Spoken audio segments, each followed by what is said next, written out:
You're currently in the Jasmine room for internet scale malware analysis with Zachary Haniff, Tomas Lengel, and George Webster.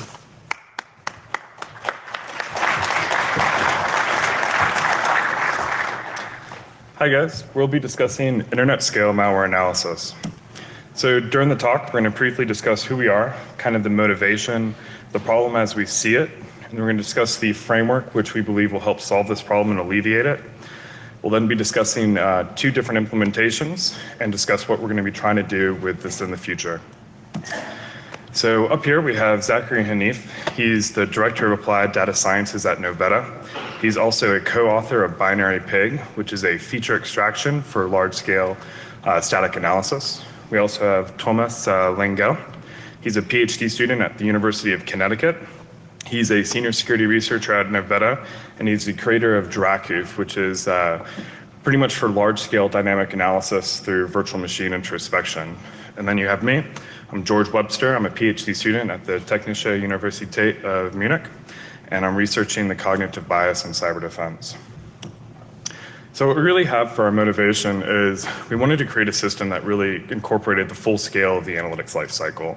And we wanted to do this across multiple teams. So we needed the system to be very fast. We needed it to be scalable. We wanted it to be resilient. We wanted it to be flexible. And by flexible, I mean we want to be able to incorporate new analytic methods and techniques pretty much with ease. So what we did was we developed Scalid. When Scalid is just basically an architectural blueprint for saying, this is how we need to design our system, this is what we need to create. We then did TOTEM, which is a scalable static analysis implementation. And then we said, hey, we need to take DRAKVUF for dynamic analysis and figure out how to tie this all into the system together. And DRAKVUF is done with the hypervisor, and it needs no in-guest agent, and it's quite nice. So to kind of discuss the problem is really the current state of affairs, and as you guys are all well aware, it's absolutely like a tsunami. And this is for multiple reasons, which we'll discuss shortly, but really it's because we can't keep up. So in 2012, McAfee stated that we receive 200,000 unique samples a day. However, in May in 2015, VirusTotal was saying that we were receiving 1 million samples a day. And this doesn't even talk about the historic data that we have and trying to process all that information as well. Furthermore, our tools are absolutely disjointed. They're pretty much one-shot wonders, trying to solve the problem for what they need to do at that time, not really looking at how do you tie this into the big picture of things. There's also heavy reliance on the individual analyst and a single person to try to tie it all together and figure out what's really going on. Furthermore, our tools are only focused on the binary. This came a lot from the antivirus community, but the problem with that is you got multi-stage droppers, you got metamorphic malware, you got polymorphism, and really at the end of the day, creating a new binary, creating a new sample is absolutely dirt cheap, and it's just, you can't keep up. Furthermore, you got your defensive tools are all focused on that signature. So these binaries that can't keep up with, you got the defensive tools are trying to create signatures for those binaries. So if you look at Snort, AV products, YAR rules, you just really can't keep up. So the current state of affairs is getting even worse with kind of the rise of the actors. You got organized crime, you got nation states, and these guys are very sophisticated, they're very smart, they definitely know what they're doing, and now they have a lot of resources. So malware no longer is existing in a vacuum. You really have teams that are dealing with sophisticated tools. You got large-scale infrastructure that's very complex. You have analysts telling them what to do, how to do it, and where to do it. And you also have financial networks that are moving the money around. So what this really means is your reverse engineer, he's really not enough. So we really need to get pretty much going back to the initial analytic life cycle and say we need to focus on the 5 W's. We need to focus on who's behind the action, what are their goals, where is the infrastructure, when do they operate, why are they conducting this operation, and most importantly, how do we stop the activity? So lastly, we're really in the age of big data, and we need to figure out how to leverage our defensive tools to actually take advantage of some of these techniques, take advantage of this data that we have. And we need to use multiple tools and different techniques to do this. One thing's not going to do it for us. So we need to use machine learning. We need to do graphical representation. We also need to do reverse engineering across what we get. So as we sat there, we looked at the problem and said, really, we got two ways to go forward. One is we stick what we currently have, and we're going to get failure, or we probably already have it. Or two, we try to figure out something else, try to go in a different direction, maybe have some success. So in order to try to go to the success path, what we did was we created Scalid. And Scalid is really a microservices framework that is basically made to conduct the full analytic lifecycle and provide the infrastructure needed. So we wanted to support hundreds of millions of objects, allow it to automatically expand over public and private infrastructure, pretty much the cloud. We also wanted to provide the infrastructure to not only gather all the features that we need, but also to provide the infrastructure to then do something with that data. We also wanted to support third parties. So if you're dealing with VirusTotal, Threat Connect, or all these great places, that it can bring this stuff into the system. And even though the tools are disjointed, it doesn't mean that they're not valuable and they're not important. So instead of having to rewrite the wheel, we wanted to be able to incorporate all that stuff back into the systems. So when we look at Scalid, we really broke the system down into three core components.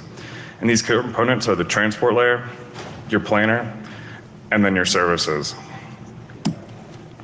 So the goal of the service is to perform an individual task independently of each other, kind of an atomic nature.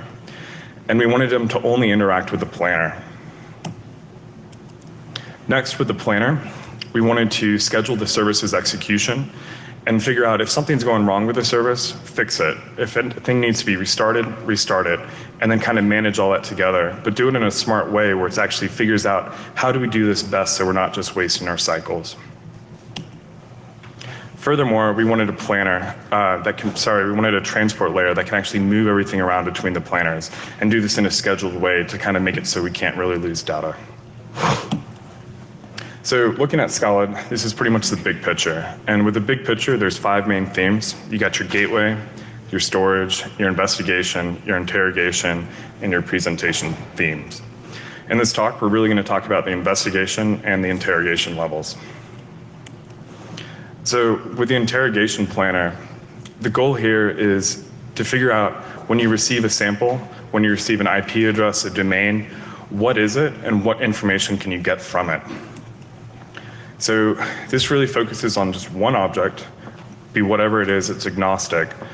But how do you do the static analysis, perform the dynamic analysis, get information from your third parties, and kind of put everything together? So let's say you got a sample, this will execute Cuckoo, this will pull into DRAKVUF for dynamic analysis, PE info, VirusTotal, or whatever have you. Next is you get a huge amount of data, and you got a lot of features that are generated from this. So what do you do with all that data? How do you display it? What do you work with it? From there, we have the investigation planner. This is broken down into 2 parts. The first is you're dealing with a tremendous amount of data, so you need to provide an infrastructure to figure out what's going on. And this incorporates machine learning and static analysis to say, hey, how do we cluster our stuff together? Do we see any patterns across data that we have? What is the behavior? How is everything functioning? So how do we do that on that level? Next is we're dealing with humans, and our human analysts are very good.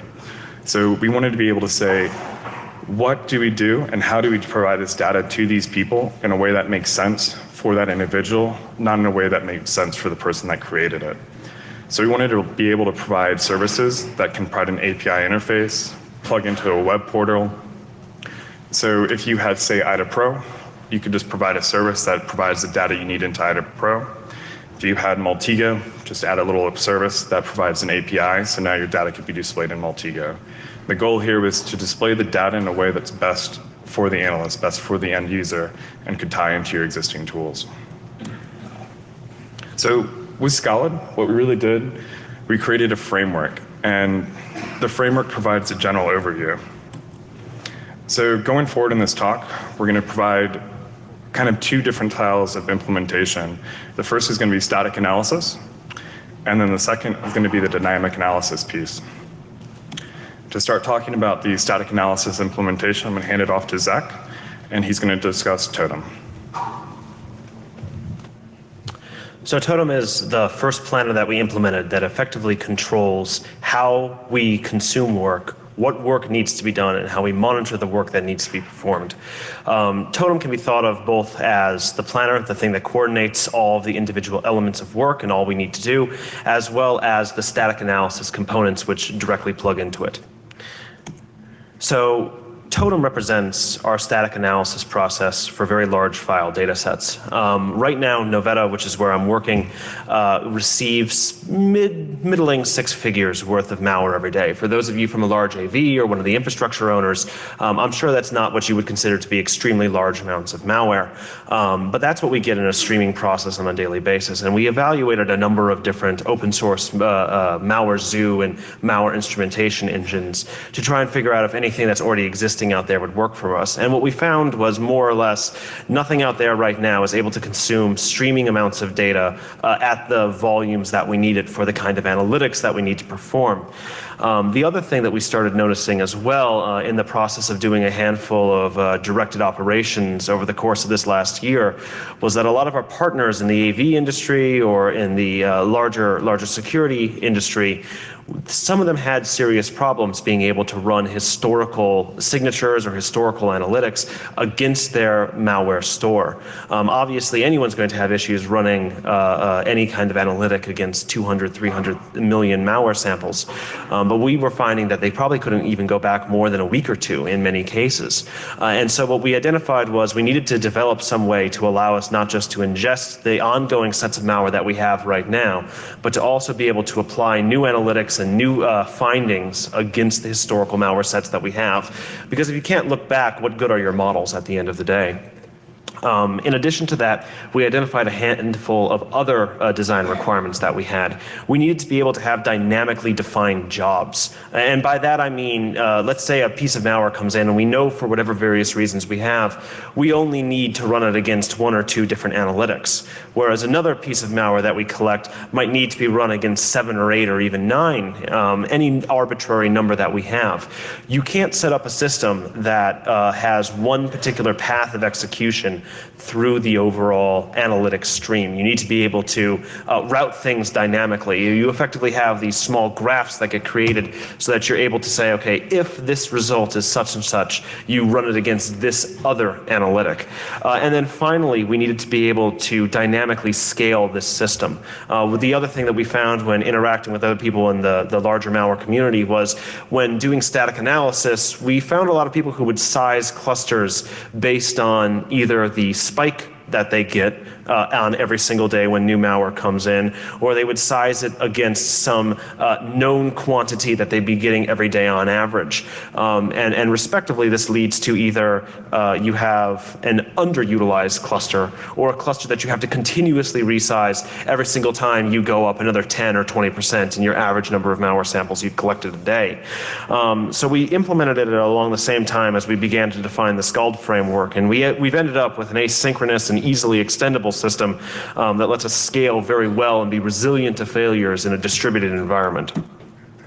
So calling back to the graph we saw a little bit earlier between the transport planner and service layers, this is how we've implemented it in terms of TOTEM.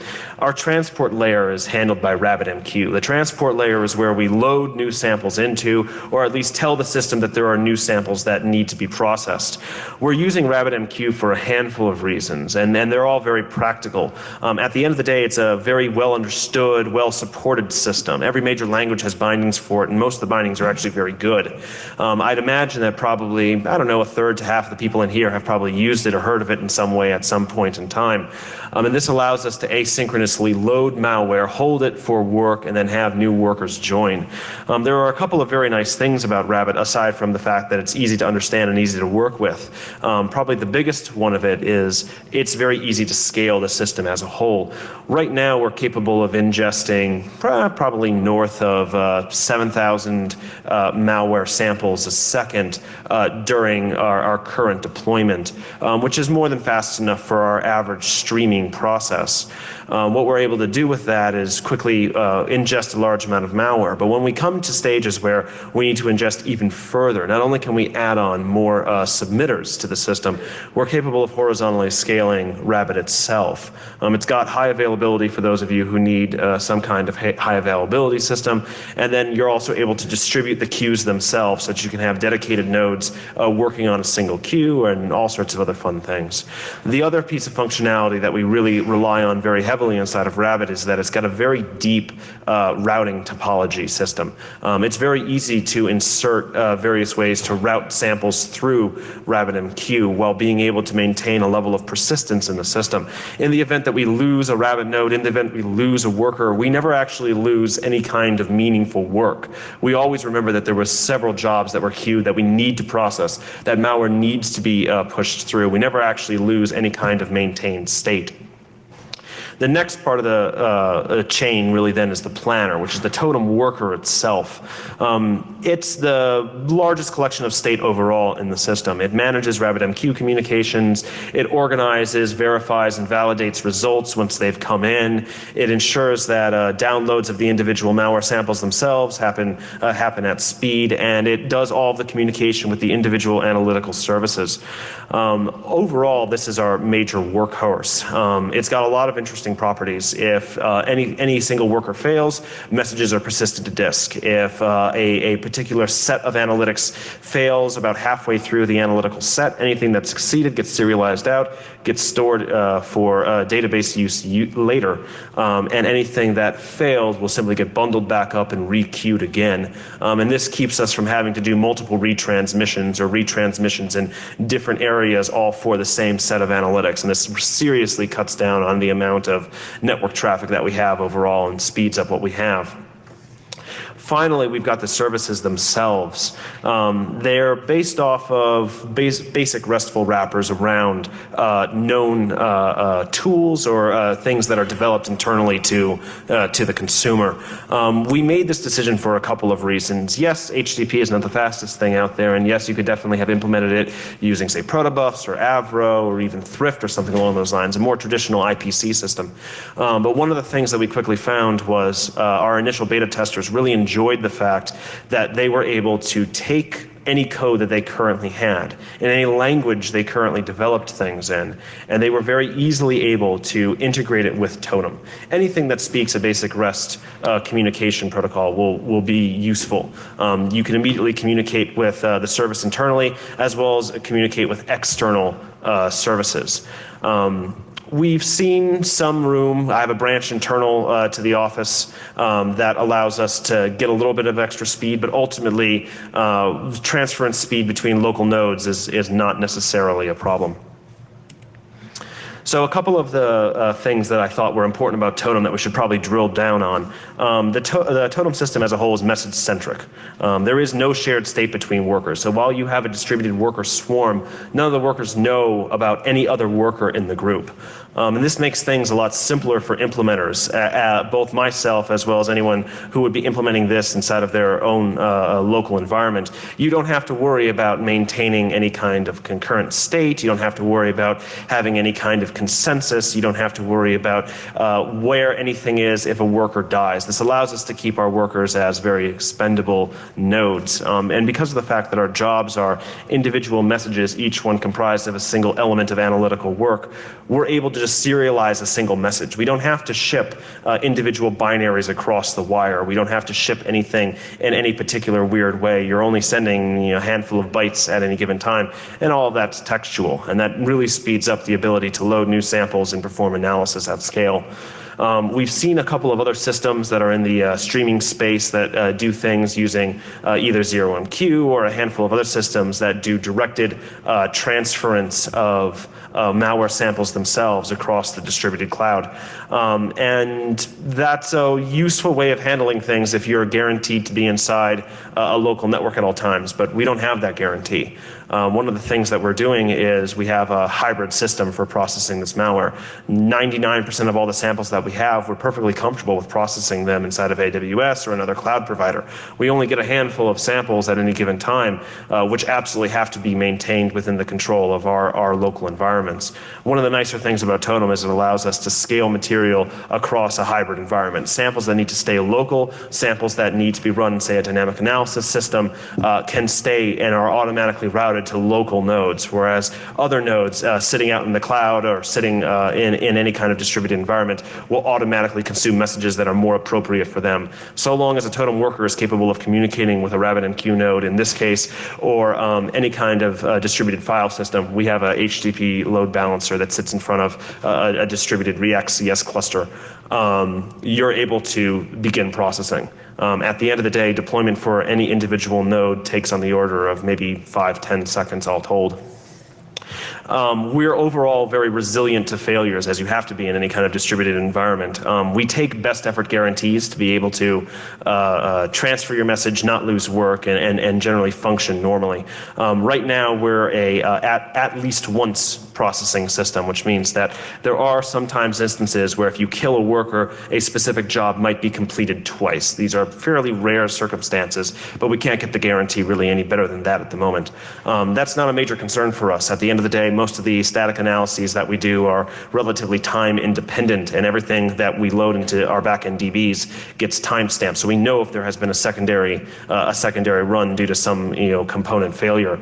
But at the end of the day, it allows us to very easily make sure that we have never lost any particular element of work. And finally, because of the fact that each individual message can be serialized as a set of individual components of analytics, if we go through 4, 5, 6 analytics and the 7th or 8th one fail for any arbitrary reason, we serialize out anything that succeeded, we retain anything that failed, and we re-queue it all over again. Obviously, as anyone who's familiar with some of the distributed systems work, anything that's backed fore and front with queues is a fairly loosely coupled architecture. We found that this is very, very helpful for us. Failures we found even in our worst scenarios might stop processing, but at no point is the fact that we need to run particular samples ever actually compromised. And we've never failed to deliver a message regardless of how many workers we actually kill. This is useful for us. It allows us to run things inside of AWS on spot instances where you don't have any real guarantees, which seriously cuts down on the amount of cost that is ultimately incurred. And it definitely allows us to add new workers in very diverse environments very easily, because we're never really concerned that something might become deadlocked or something might stop or cause some kind of cascading failure. One of the things that I got asked a lot when originally designing the system and demoing it to people was, what are we doing for our language selection? What is everyone going to have to learn to be able to work with this? Now, obviously, for the analytics, we're more or less language agnostic, but TOTEM itself, the planner and the monitoring layer, is implemented in a JVM language, which is Scala. We chose that for a couple of reasons. I know that there are a number of systems out there that are using Python or other systems right now, but we chose something that moves away from Python for 3 major reasons. One, I want to be able to have easy, seamless concurrency without having to fight the gill every 10 minutes, because I get really sick of that. I wanted to be able to have type safety internally, so that way if someone who's implementing a new analytic wants to ensure that data is heavily vetted before moving on to the database system or enforce a schema on one particular area, they'd be able to do so. And in the case for people who don't want to enforce schemas, we're capable of just serializing things blindly to JSON without any kind of major issue. And then finally, we wanted to have a system that's relatively approachable. Lots of people may not like Java. I'm not personally an enormous fan of it myself, but it's very understandable syntax. Scala syntax is not necessarily substantially different, and especially in what we've open sourced today, we've gone through some fairly substantive means to make sure that everything's very clear and very approachable. So no one who's looking at it should, if you've passed a level 1 or level 2 CS class, or even been in the industry for a year or two, you should be able to immediately understand what's going on. So as I've mentioned before, scale is something of a pain, and one of the things we've unfortunately not been able to open source yet is our dynamic scaling system. We're capable of monitoring all of TOTEM, figuring out what our level of load is based on analytics that need to be run, or what's stored currently in the queue, or the number of analytics that we currently have up compared to what we could be launching at any given time. And we've got a system right now that allows us to monitor that material and dynamically launch more nodes whenever we have a fairly large amount of samples that need to be racked. Obviously, this does little for us in the event that we're primarily working on samples that need to remain in-house, but that's a far edge case in our environment. As I mentioned before, and as should be fairly clear by now, totem speed really comes from the ability to join workers dynamically to an existing workload. So we've generated, early on, we generated a large number of performance metrics, and these are some of the smaller sample sets compared against crits. Now, comparing things against crits might be a little unfair, mostly because crits is a single node system. It's completely monolithic. This was less a comparison of raw speed and more a comparison of what happens when you begin trying to analyze things under load inside of it. Crits, number one, is obviously slower than totem as it stands. The issues with underlying language and concurrency model. But the bigger thing that we found is when you begin loading crits in any meaningful fashion, any amount of load on one section of it, and be it the ingest or be it the database loading portions or be it the analytics themselves, causes that load to be distributed against all other portions of the system. And what we found was as we tried to load more and more samples and allow them to run concurrently, we found very quickly that we saw increasing numbers of error. And we highlighted that here.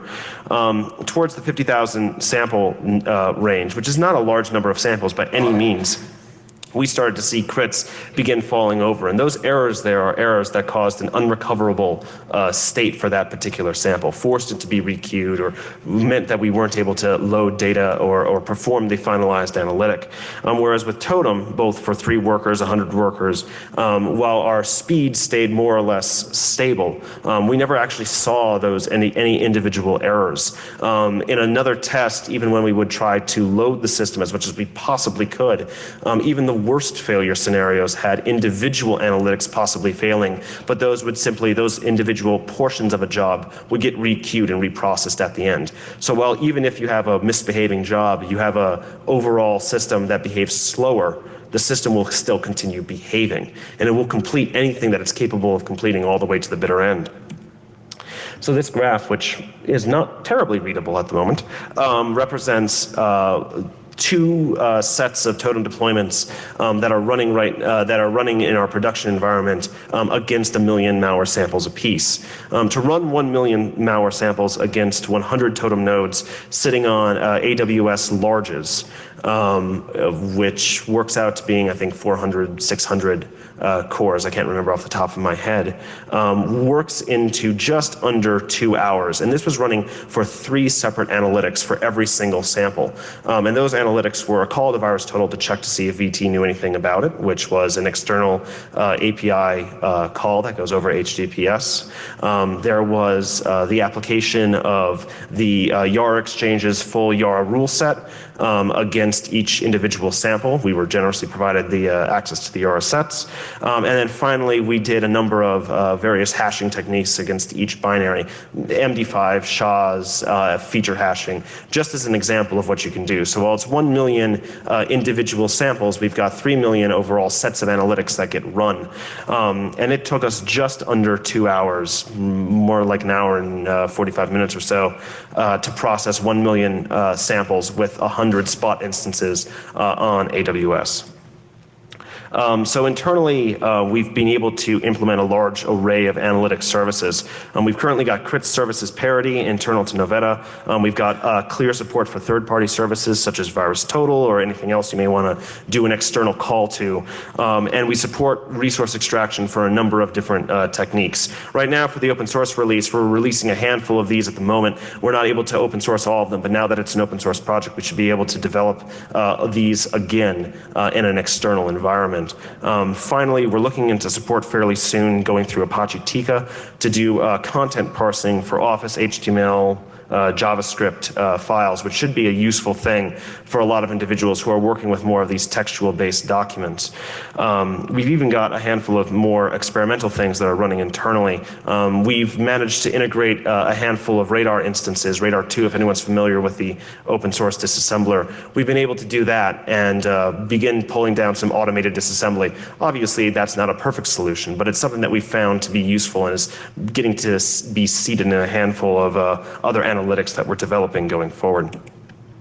So obviously that's the planning layer, the organization layer, and the static layer. But the last thing that we have today to talk about is the dynamic analysis layer, DRAKVUF, which is going to be presented by Tomas. Thanks, Zach. So as you can see, DRAKVUF sits in the investigation layer of the SCALD framework, and let's look at that more in detail. So the best way to describe DRAKVUF is that it's an agentless dynamic analysis system. And by that I mean that you don't have to install any special software within the sandbox, within the virtual machine that you want to run the malware in. And this is very important because one of the first things malware do when they want to thwart analysis is look at the environment they run in, and if they can find a process coexisting with the malware itself, they shut down. So if you don't have anything that's fingerprintable, you are much more likely to actually be able to analyze malware successfully.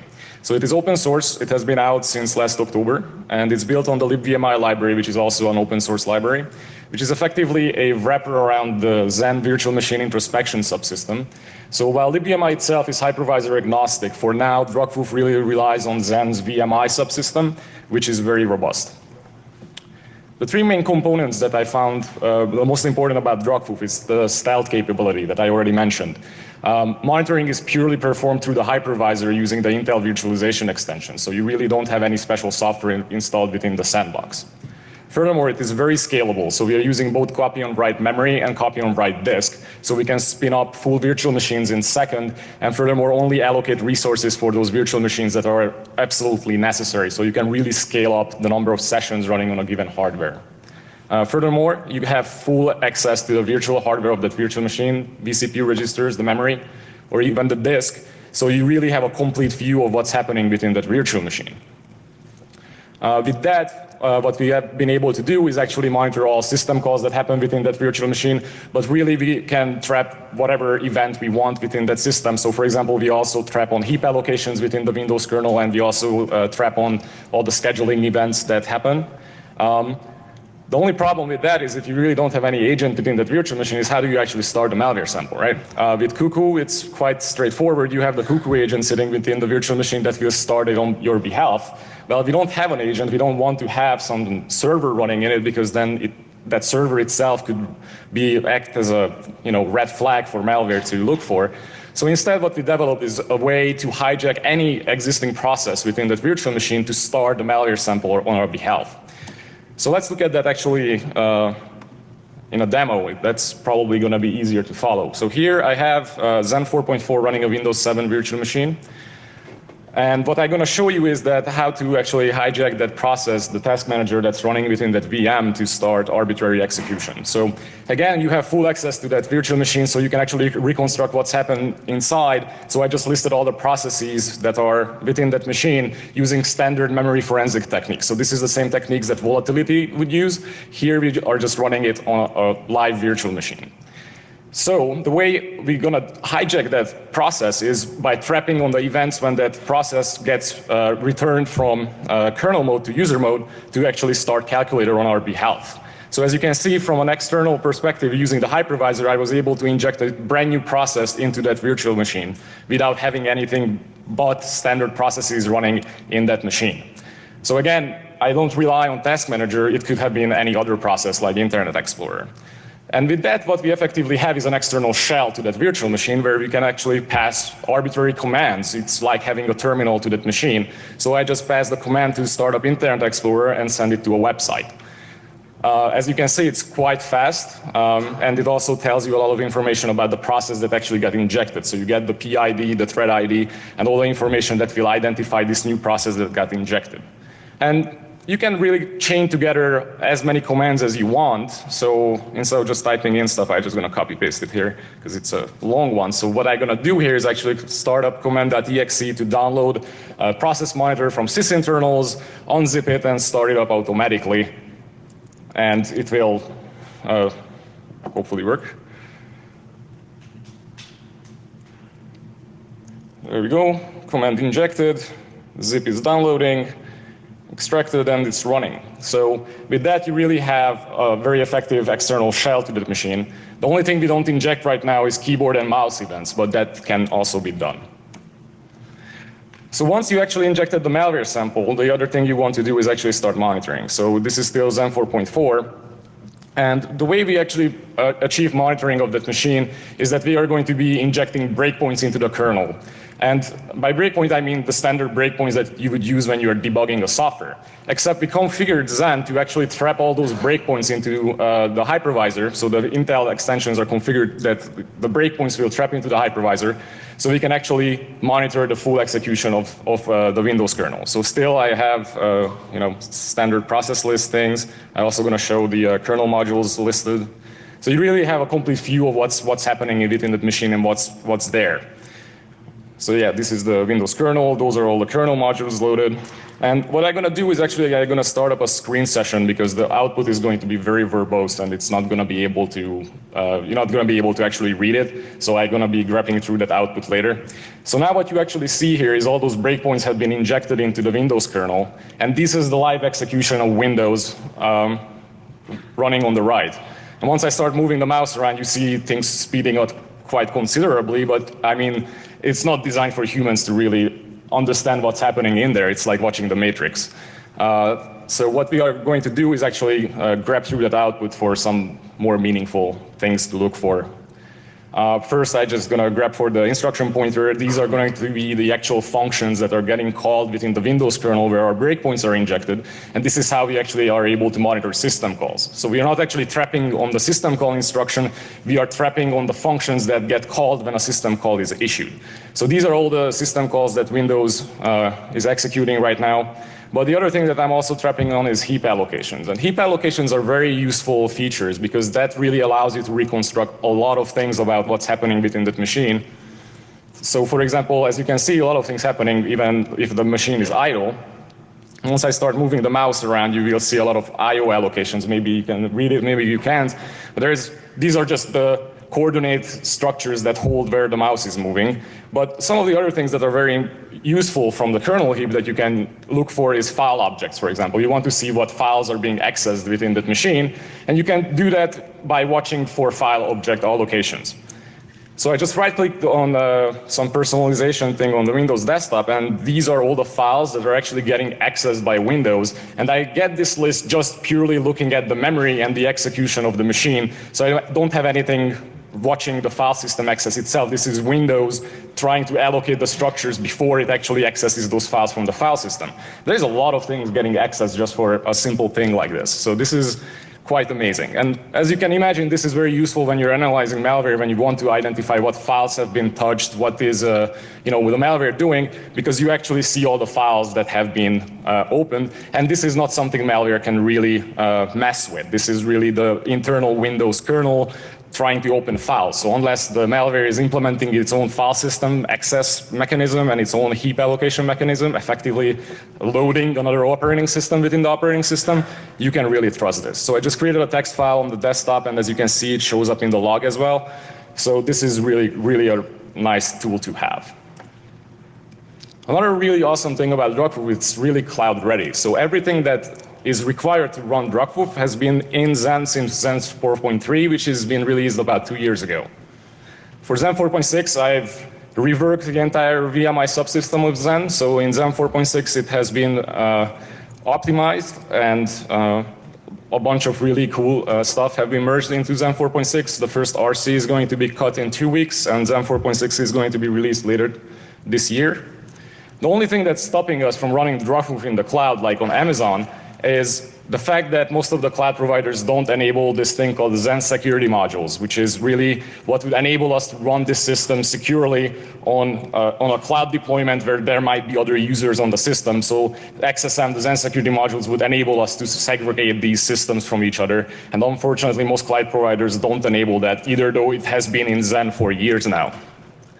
Another really cool thing about Zen is that it's running on ARM software. On ARM chipsets, so you can actually analyze mobile malware, like Android malware.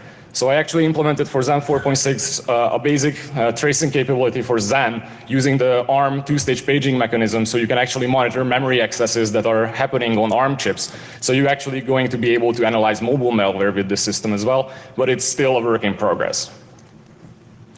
And the current status of DRAKVUF is actually that it's still not complete. So it's not a drop-in replacement for Cuckoo. You can't just use this and forget about it. But we are very much hoping to get this up to that stage. So right now, this is really just an academic prototype that I created for my PhD thesis to show that this is actually possible to do. And as you can see, it's quite stable. But it definitely needs community involvement. So it is open source. So if you like it, please use it. Submit patches, submit bug reports.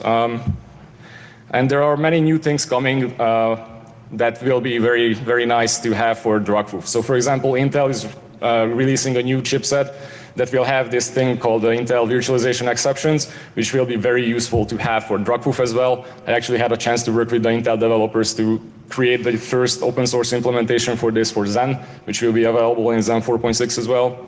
So Zen on ARM is also the one that I'm very excited about. And we also want to look at KVM. So setting up Zen is a sharp learning curve. So I'm aware that a lot of people would just want to use it on KVM, and it would be a lot simpler. So we definitely want to get this or a similar subsystem to KVM as well, so we could actually run DRAKVUF with KVM. So let's look at the big picture again. So this has been all the investigation layer, and our future work is really the interrogation, what to do with the data we have. So we really generate a ton of data. So some of the output from DRAKVUF is hundreds of megabytes of logs. What do you do with that data? I mean, analyzing just the binary itself is not going to get you much. As George said, binaries themselves are too cheap. We should not focus on just the binaries themselves. We really want to answer the 5 Ws. And the best way to do that is to create context. So based on this data, we have very verbose data. What we are hoping to do is use big data analytics tools to mine that data to determine how malware actually relates, identify families, relationships, campaign actors, who is behind the malware, and identify the infrastructure. It's a lot more effective way to shut down malware if you shut down the infrastructure instead of trying to clean up all the binaries that are out there. And also making this data available to as many use cases as possible. So we definitely need to have a GUI for humans when they want to look at this data. Like for example, the DRAKVUF output is pretty much unusable as a human. It's way too verbose and you can't really get much out of it. So it has to be structured as well for humans as well as for machine learning algorithms. And this is something that we want to do as we go forward. Also retaining historical data sets. So we want to keep as much data as possible, but as we go forward, that data is going to become massive and it has to remain searchable, and that is going to be a challenge. With that, I'm very happy to announce the open source release of TOTEM. So this is a brand new system released by Novetta. So this is what Zach wrote, and this is what DRAKVUF integrates with. So the 3 components of TOTEM that are up on GitHub are the service analytics component, the HTTP file server, and the transfer framework for the static analysis part. And as I said, DRAKVUF has been open source and it will remain open source, and we are hoping to go forward and develop both of these systems. And what we're releasing today is the log parser that will integrate DRAKVUF into the TOTEM framework. We also have a booth, so me and Zach work for Novetta, so please find us. We are at booth 1064. We have a bunch of other things that we would love to talk to you about, so please come and find us. And just to recap what we have showed you here is we created a blueprint to create large-scale malware analysis frameworks, systems using the SCALD framework. And we created 2 systems, the static analysis component with TOTEM that can analyze hundreds of thousands of samples in minutes, as well as the DRAKVUF system, which is a stealthy hypervisor-based dynamic analysis systems. So both of these systems are open source. The links are up there. Please go and grab them. They are actually both on GitHub. And with that, I thank you for coming, and we will take any questions you have. So there are microphones in each lane, so if you have any questions, shoot. Thank you.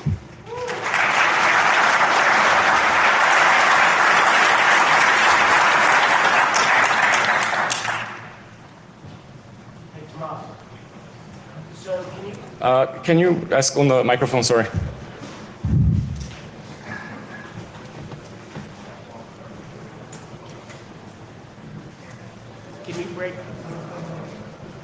Can you break on NTDLL or just NPS kernel? Sorry, can you repeat that? I can barely hear you. Your breakpoints, can you put them in user space as well? Yes, in yes. kiosk So kernel? for now, DRAKVUF is monitoring the kernel, but you can really inject breakpoints anywhere in physical memory, which could correspond to user space applications as well. The only thing you need for that is really breakpoints, locations for the breakpoints to be placed. So if you don't have the debug information for the process, you're not necessarily going to know where to place those breakpoints that will be meaningful. But for example, if you know that a process loads libraries that you have debug information for, you can definitely monitor those usages for the user space process as well. So for now, I'm not doing that, but it is definitely possible. Yeah. And you use the split page technique, so the reads are different than the execution?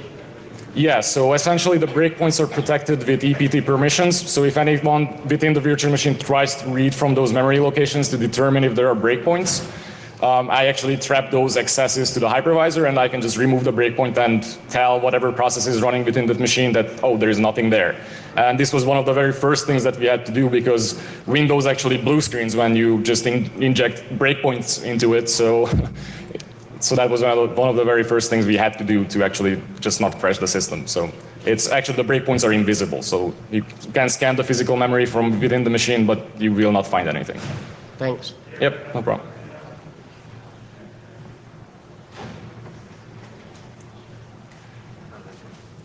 Is it on? Two questions real quick. Are you handling 64-bit malware on 64-bit OSs? Yeah, so right now DRAKVUF supports both 32-bit and 64-bit Windows. The user space component doesn't really matter because I'm really trapping the kernel itself. So, but yeah, I can do it with both 32 and 64-bit. So. And when you do your dynamic testing, how long is your test run for? It depends. For my test that I did, I usually ran malware for 1 minute, but it's an arbitrary number, so you really have no idea how long you have to run malware for. So I'm not doing any timing manipulation here to, like, try to skip sleeping malware or anything like that. So this is just, if you want to run it for a year, you can. I run it for 60 seconds if I see something interesting, but it's an arbitrary number. There is no solution for really determining how long you need to run malware before you actually observe anything malicious. That's an open research problem. Well, thank you again for coming.